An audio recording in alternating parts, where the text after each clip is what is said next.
What's up, Scoop Podcast? I'm your host, Eric Kruppen.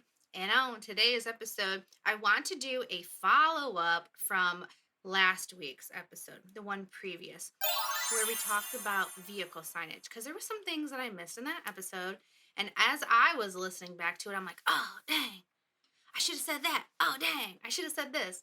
And then also, I want to go through the recent comments on YouTube because there was some really good questions that were asked. And I'd much rather answer them this way, then type out a message and respond back. So if you're interested in hearing all about that, stay tuned. But really quick, before we hop into the meat of it, it is a snowy Friday here in Michigan. March was in like a lamb. It is going out like a lion. It is coming down. We have not had a lot of snow here in Michigan. So I'm guessing our snow guys are going to be able to go out and they're going to be able to plow and do all the things that they wanted to do all season, but really haven't been able to. So we canceled our day. They went out and they scooped a couple houses. The roads are starting to get pretty crappy. It was getting kind of deep. Really wasn't able to find much. And it is, what time is it right now? It's 11:07 and it's still coming down. And I've called my husband. He does tree work.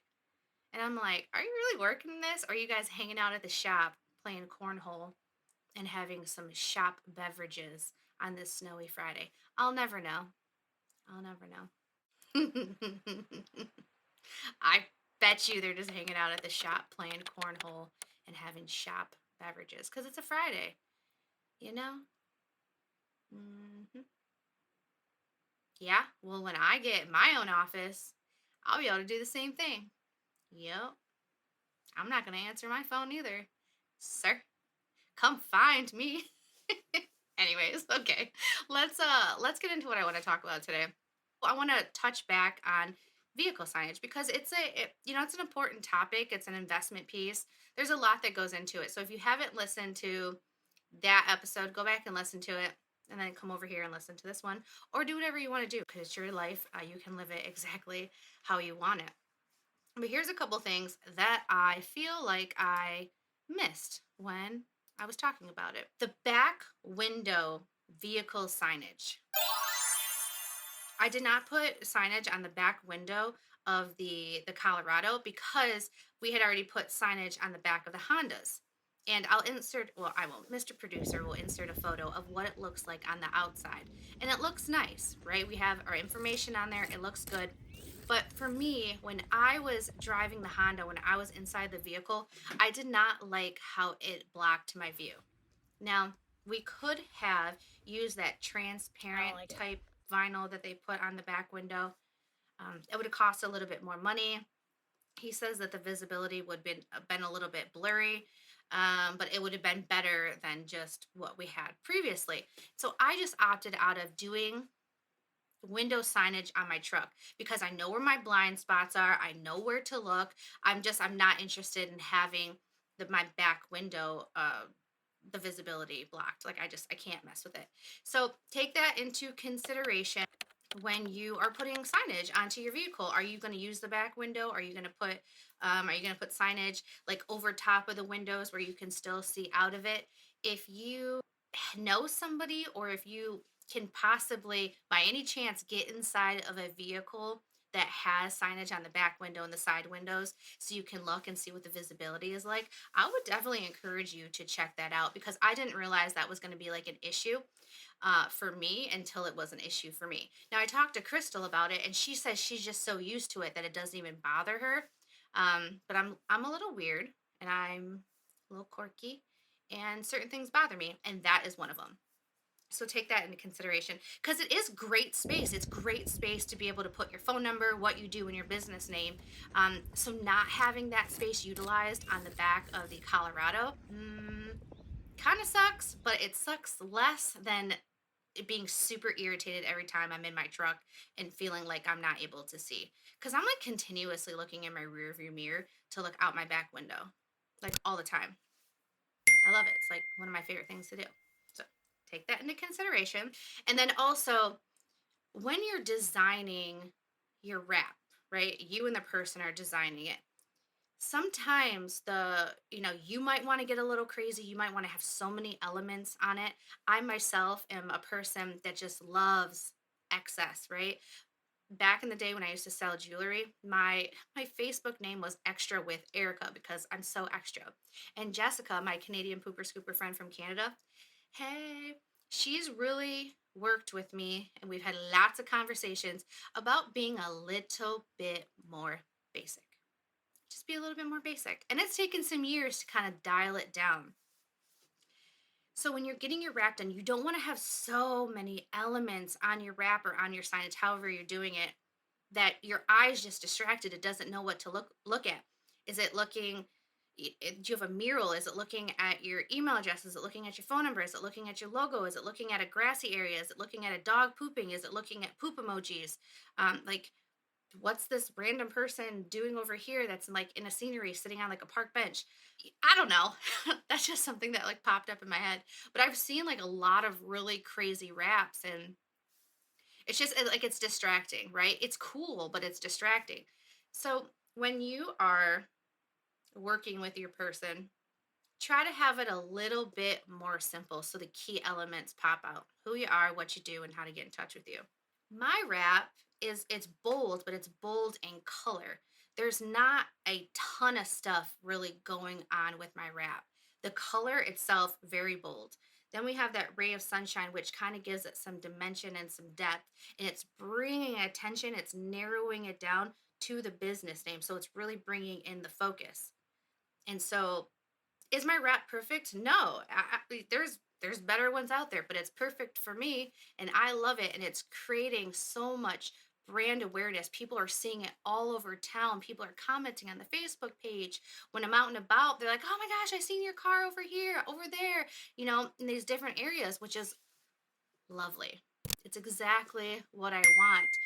And creating the brand awareness was really, really important for me because I wanted to build rapport with people. So when they see you out and about, they see you in your company shirts, they see your vehicles, they're seeing your signage, you're creating that rapport, and hopefully you're creating a good experience with the people, which I want to talk about that here in a minute with the way that you need to present yourself when you're out in public, especially when you're in a company vehicle and you're in company clothes.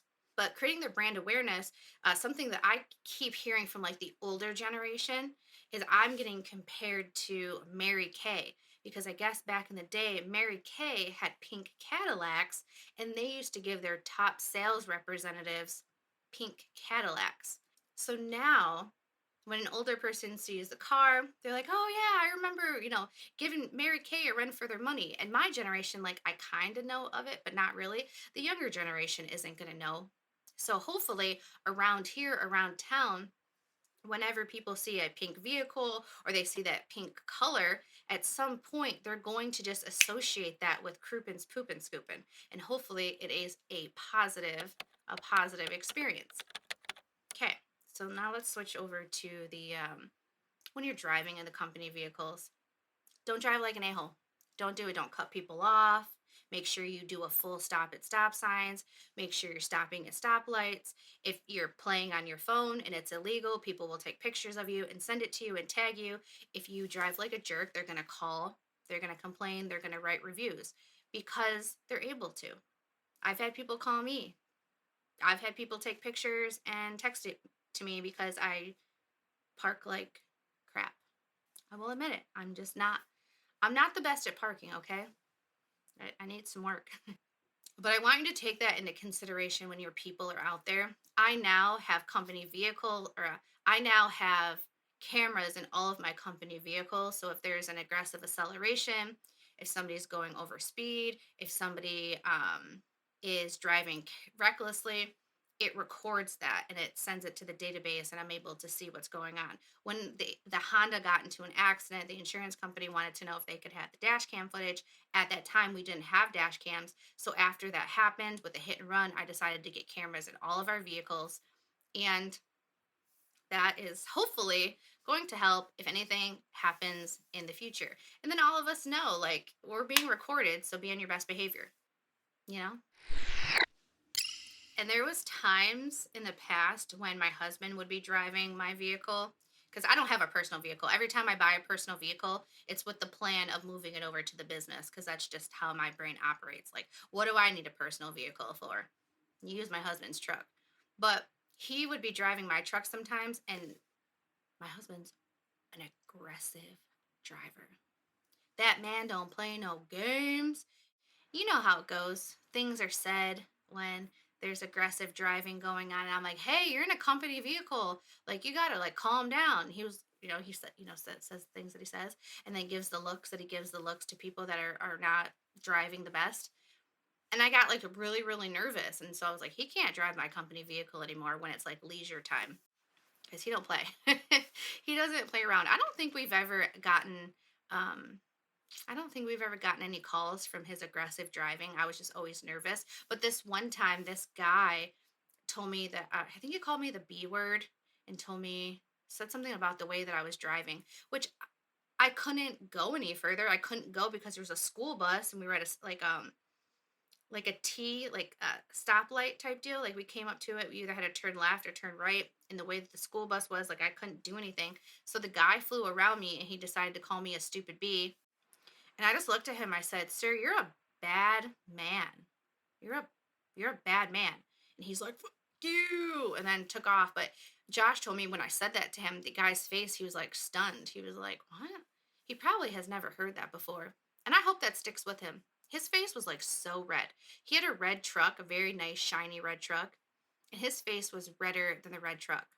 And he like flew around me, flew around the bus, and it's like, what the heck? It's really not that serious. Just be careful out there in these streets. And I think that's it for the vehicle signage. Now, let's hop over to the YouTube. I got a lot of comments on this, so I'm going to scroll back to the first one.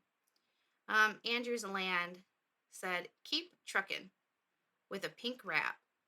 Thank you, Andrew. I appreciate it. Thumbs up and a heart. All right. Now, Darius Carr. He says, "Hi, I love your content. A lot of times I'm not able to comment or even like at times when I watch your videos because I'm listening to them through my headset while I work. So don't give up. So much value. Things that you discuss really help out, and I'm still in the progress of getting everything together. I appreciate you letting me know." And I get that. There's times where I'm watching videos and I'm doing stuff and I don't interact like I should. So I need to be better about that too. But thank you for the reminder and for letting me know that, things are valuable. Because sometimes with me, I'm like, you know, you know how we get in our own heads.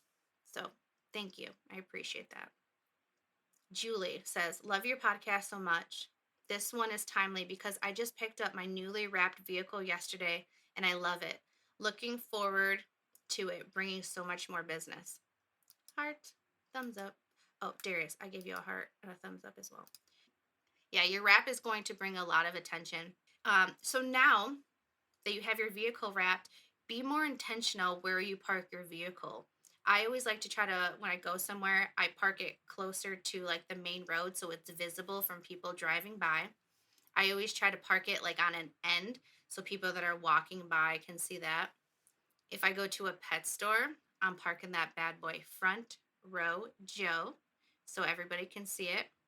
And say, for instance, if I'm gonna do a little bit of shopping somewhere at a strip mall and happens to be like a doggy daycare or a pet store or a vet office, I'm gonna park my vehicle in front of that location and leave it there and then go do my shopping, do what I gotta go do, and then come back. And then sometimes just drive around through neighborhoods like on a Saturday evening when the sun's still up. Just slowly drive, when parents are out with their kids, people are out walking their dogs. Take it to the park it at the park where it's very visible from a walking trail where people are walking by with their dogs. So be intentional. Now that you got that bad boy, come up with a plan on how to get as much visibility with it as possible. I'm very excited for you. Congratulations. Yay. Poop scoops for noobs. I can't wait to get my own poop scooping vehicle and my office space. I'm curious. What uh what do you want to get first? Do you want to get the poop scooping vehicle or do you want to get the office space? I would probably want to get the poop scooping vehicle first. That would probably, well, that's what I ended up doing. Because as you know, I'm still hanging out in my husband's garage. I was actually talking to my landscaper today. I was telling him how I'm moving out of the garage. And he's like, wait a minute, you run your business out of here? I said, yeah. And where I was standing, I was like, this is my office. This is my husband's space. And he started laughing. He's like, no shit. I'm like, yeah, it's a tight squeeze over here. But yeah, we're going to be out of here soon. Thank you, Poop Scoops, for news. Thank you, Tony. I can't wait for your wedding, Tony. I can't wait. It's going to be fun. We're going to have a good time. Well, you're going to have the best time. You and Ashley are going to have the best time because, like, it's your guys' wedding. But, I have fun wherever I go, so it's cool. All right. Ray Reeves writes, this is the second time you've replied to one of my comments on social media. I feel like a VIP. You got this. This is actually from a different video. This is where I was talking about I was going on a walk. I was really struggling to just go on a walk. Like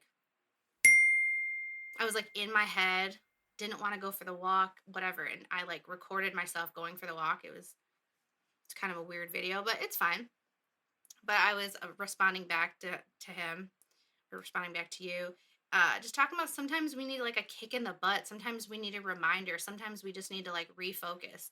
And I did that. I actually have been walking in the mornings at 6 a.m., which is really nice. And I've started meal prepping again because that's what I need. I just need a meal prep. It's okay. And it only took an hour. I meal prep some pretty good food. So meal prepping doesn't have to take forever. It just be intentional. And yesterday Josh was like, nah, maybe it's hard for other people to meal prep because they can't eat the same thing over and over again. I literally could eat the same thing all week. You want to know why? Because I don't have to think about it. That's the reason why I don't have a lot of variation of colors, which in my wardrobe, which I'm trying to incorporate some more, because then I don't have a lot of options. I know I have these like 12 shirts to pick from. I have 4 pairs of pants. I'm not overwhelmed. And then I can use my mental capacity to like work on something else that's more important. I don't need to waste my time figuring out what to wear. And this is coming from a person that every single Friday when she would get her paycheck would go to Wet Seal and buy new fit for the weekend. New shoes, new shirt, new pants, new jewelry, all of it. But at some point, you realize you only have so much energy. Especially the older you get, you only have so much energy. Where do you want to use it? I don't want to have to worry about what the heck I'm going to wear. So, I don't know how that relates to meal prepping, but I eat the same thing every day. Let me know if you're curious to know what I eat every day when I meal prep. Okay, we'll give you a thumbs up and a heart. Okay, and then he writes again. I'm also starting a dog poop removal business. I'm 24 and used to make a lot of money doing something for the past 4 years. But I had to retire from that. I'm not going to lie. I'm a bit of a depressed beep. The reason I used to do what I was doing is because it was easy money. Finding the motivation to get a legit business off the ground has been a struggle. I think once I get my initial customers and get off the ground, I'll start to really enjoy it. But it seems getting the motivation to get there has been a struggle. I just watched your video from 3 years ago about how you got started. I'm going to shoot you an email. I think you may be able to relate. I don't know. I don't know what you used to do back in the day, but part of me feels like I do know. And a lot of that correlates to business, right? The hustle, the networking, the promoting, the getting new people in, keeping people as recurring customers. I mean, I feel like there's a lot of similarities. If it is what I'm thinking. But you have to dig deep, you have to. Nobody can push you to start a business. Nobody can force you to keep going on the hard days, to stay up super late and make sure the invoices and the quotes and the T's are crossed and the I's are dotted. That's something you're going to have to dig deep because nobody can give you the motivation.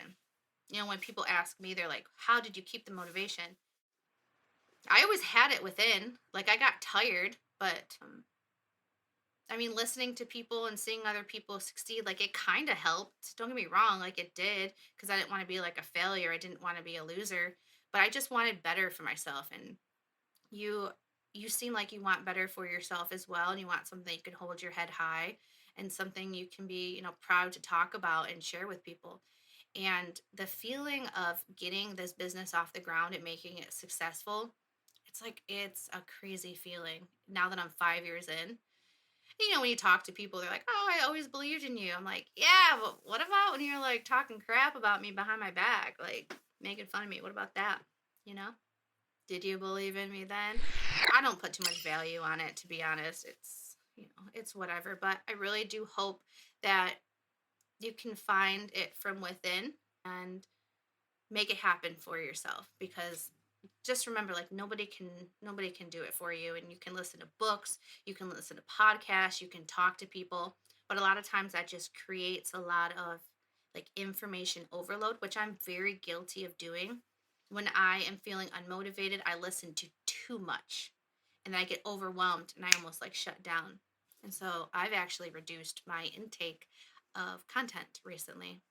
And so at night, instead of listening to a bunch of content that's going to put all this stuff in my brain, I do a Proverbs from the Bible word search.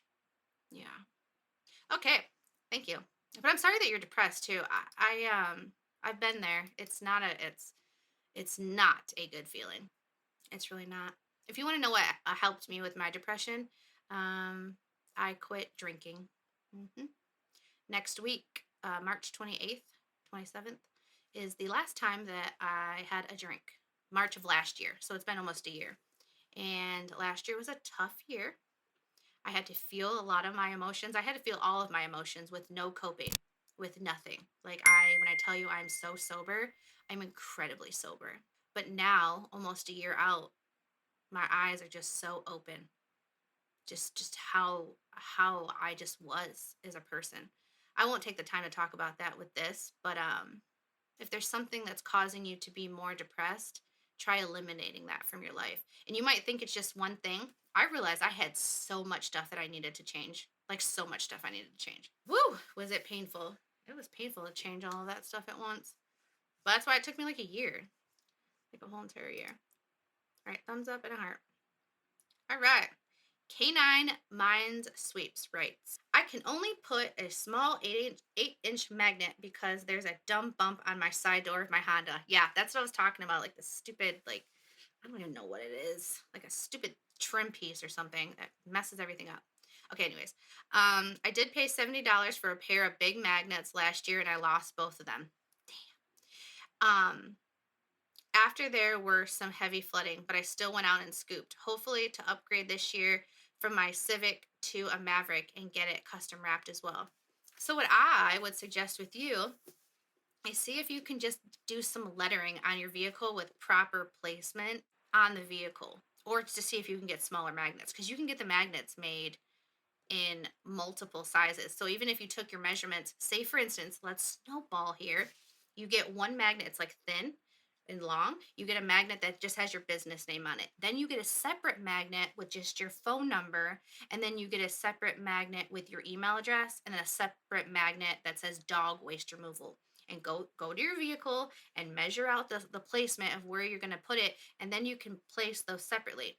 Is it ideal? No, but it gets the job done. Who you are, what you do, and how to get in touch with you. And then you're able to kind of like customize it. That's what I would do. Because that stupid hump trim piece, the Cobalt had one of those. But luckily, I was still able to have a decent sized magnet, but it was just still like super irritating, super frustrating. So I hope that helps. And those Mavericks are really nice. Just check to see what the tow capacity is. I think some people were having a little bit of issues with the weight. Um, if they were lugging around a lot of poop, and I don't think you can really tow. I don't think you can tow much of anything with the Mavericks because they're really not like trucks. They're like cars with truck beds. But correct me if I'm wrong. There's that. And then there was another thing that I wanted to respond back to before I got off of here. Here we go. Oh, wait, hold on a second. Thumbs up and a heart. Thank you. All right, paint in the grass. Oh no, yeah, paint in the grass. Pet waste removal. I responded back to you, but this is something that I really, really, really want to get into a little bit. You had me thinking. Okay, let's be vulnerable. Let's be vulnerable here for a second. Part of me didn't even want to tell anybody that I was getting an office space. Part of me just wanted to move out of my podcast studio bedroom office and not say anything because I didn't want negative feedback. But that's not right. That's not cool. I'm on the internet. I'm talking about it. I have to accept other people's opinions. And I know it's going to come with some negative emotions on my end. Not that you caused me negative emotions, but kind of a little bit. I was like, oh, I'm being challenged. I don't like it. But what you said was, you said, what is the point of getting an office space? I'm just curious why you would waste money. And when you said waste money, that invoked an emotion in me. And we'll get to that in a minute. Why would you waste that money when everything can be run from home? And you said, thanks in advance for your reply. So my response to you, which this is only like part of the response, I wanted to say a lot more. I said, I totally get this. And this has been my mindset for the past 5 years also. I'm at the point where I have 3 branded vehicles at my house for just me. And altogether in my household, we have about 10 vehicles. I don't want vehicles in my house anymore. I don't want all the staff meeting at my house anymore. I want everything moved away from my house. And then you responded back and says, wow, 10 cars. Now I get it. LOL. Okay. So I wanted to add a little bit more onto this. So with running everything out of my household, you are correct. I potentially could never move out of here and just stay here and keep things growing. But this is where my head is. I'm wanting to expand. I'm trying to get into a more affluent community. I want my employees to have a level of professionalism to them as well. And when they're coming to my house, the kids are doing what they're doing. My husband's doing what he's doing. And sometimes he comes home from work. He's like shirtless in the garage, maybe has a beer in his hand. And for him, he does tree work. So everybody's rough and tough and they just, I don't know. It's just like, it's different. But for me, I don't drink, I don't smoke. Um, I don't want my employees walking around with their shirts off. You know what I'm saying? So it's just like it's a different look that I'm going for and a different level of professionalism that I'm trying to put out there. And by having them come to my house, then I have to have a conversation with the kids. I'm like, hey, you and your brothers can't be cussing each other out when I'm trying to have a team meeting out in the garage. Like it could be chaos. It honestly could. And so they have to like mind their P's and Q's, and I have to constantly remind. And it's almost sometimes like they can't live their lives because essentially running a business out of here, and they have to be like censored because I want it to be censored. Okay. So there's that aspect of it. And then the aspect of, the garage gets lived in. The kids are using it. Josh is using Stuff gets put out in the garage, maybe becomes storage. So it becomes very messy. And having a messy work environment isn't really conducive for the vibe and what I'm trying to go for. So that's another level of stress. Having team meetings. I don't want to have team meetings at my house anymore. I don't want to have to discipline if need be, somebody at my house. I don't want to do that. These are like the negatives side of it. Okay. Oh, the vehicles. Yeah, I want to get the vehicles away from my house. Definitely want that. And then on like the positive side of it, it would be amazing to have an office to where the staff can meet. It's a nice, clean, neutral environment. They can have a coffee pot. There's a place if they want to eat lunch, they can eat lunch. We can do staff meetings there, and it's a neutral environment. It's not like, oh, we're hanging out at the house and like I'm moaning and groaning at the kids to do the dishes while we're trying to do a team meeting. I can also have the podcast studio. So now I can have people over to record in person, which is going to be really nice. That's like the social media side of it. And where I decided to get an office space, it's in a very affluent community in a downtown area, which is going to allow me to get into the community, mingle with people, do what I do. Me being stuck here in my bedroom podcast studio at my house does not help me. I am very much so a people person. I thrive with being around people. So me being kind of tucked away and not being around people to connect, it's it's almost a hindrance because I get so used to not being around people that I actually don't want to go out and I don't want to be around people, which is no good because I know where I do my best work and it's with connecting with people. So me hanging out in here, wanting to go lay down on my bed is stopping me from growing. So I'm going to be in a downtown area, an affluent community, joining all the clubs, joining all the things, mingling with the people, rubbing elbows with people, and seeing how more affluent people walk, talk, live their lives, mingle with each other. I come from Inkster. Like I I do not come from a high-end area. It is very it's poverty. It's poverty. Unfortunately, there was a lot of drugs, there was a lot of violence, there was just a lot of poverty. And so now I live in I only live like 10 minutes away from Inkster. And I pretty much know this entire area like for my whole life. So I'm like, okay, let's get into a different area and see how it goes. And I love trying new things. And a lot of people might think that I'm wasting my money, but to me, I'm creating new experiences. If I'm having a hard time growing in that area, because I have been, the area that I'm moving to, I've been having a hard time growing out there, but I know the need is there. I know the market is there. But a lot of times in these more affluent communities, they want to work with people that are in their community. But when they see my address that it's not in their community, who are they going to want to work with? So if I move there, get in, figure it out, and at the end of the day, if it doesn't work out, it doesn't work out. I'll be okay. It'll be all right. And so I'm not stressed out about it. I mean, I'm a little like, I'm nervous, but anything like that I change makes me nervous. I get excited, like, I don't know what, but it's the fun of it. That's the fun of it for me. And so I don't think it's wasting money. I never thought any of this stuff is wasting money. What I think is wasting money is just buying stupid stuff. Um, that we can talk about that another day. But I don't buy a bunch of stuff all the time. I don't really go out to eat that often, so I don't waste my money on that. I'm not outdoor dashing. I don't drink. I don't smoke, so I'm not wasting my money on that. I quit dyeing my hair. I do still get my nails done, but like every 3 weeks. I get Botox every 4 months. So like that's the kind of stuff that I spend my money on, and I don't think it's a waste because it's like an investment in myself, just like moving to this office space and it is an investment into the business.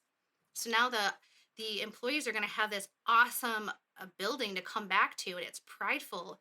And I don't know what it's going to look like. I'm not really too sure how it's all going to fold out, but I feel good about it, and I'm super stoked. And so that's the reason why I'm doing it, because at the end of the day, I like to try new things. And if it didn't work out, I'm like, oh, okay, that didn't work out. But if it did, awesome. And I take everything and use that as a learning experience. And it's like bragging rights too. Like, yeah, I got an office. Check out my office. But yeah, it's costing me money. Yeah, I could put that money in my pocket. But I want to grow my business. I want to keep getting experiences with the business. And I'm in this for like the long haul. I really am. I'm in it for the journey, the process, the experiences. I love experiences. I really do.